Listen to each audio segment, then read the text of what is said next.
अस्सलाम वालेकुम। आप देख रहे हैं दोस्त न्यूज़ और मैं हूं मोहम्मद खालिद। नाज़रीन, आज हम आपको बताते चलें कि बैतुल्लाह की कितनी बार तामीर हुई है।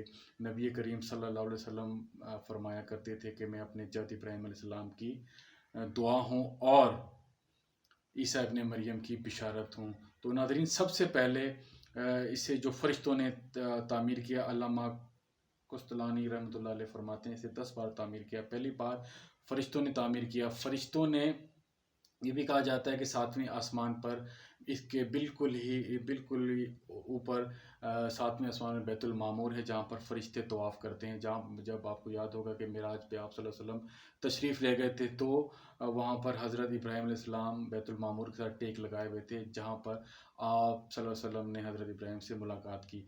तो इसे 10 बार तामीर किया है। पहली बार फरिश्तों ने तामीर किया था, और दूसरी बार इसे हज़रत आदम अलैहिस्सलाम ने तामीर किया, और तीसरी बार इसे आदम अलैहिस्सलाम के बेटे शीश ने तामीर किया। चौथी बार सैयदना इब्राहीम और इस्माइल अलैहिस्सलाम ने इसे तामीर किया।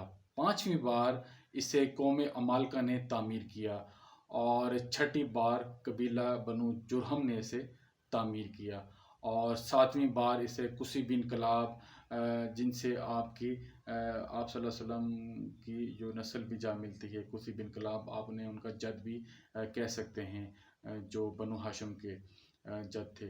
तो कुसी बिन कलाब ने इसे सातवीं बार तामीर किया, और आठवीं बार सारे कुरैश ने इसे तामीर किया।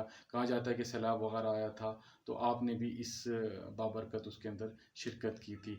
और इसे नौवीं बार सैयदना ज़ुबैर रज़ी अल्लाह ताला अन्हो ने इसे तामीर किया, और 10वीं बार इसे हिजाज बिन यूसुफ ने तामीर किया। तो नाजरीन, ये हम आपको अपने प्लेटफॉर्म से ये बताते चलें। अस्सलाम वालेकुम।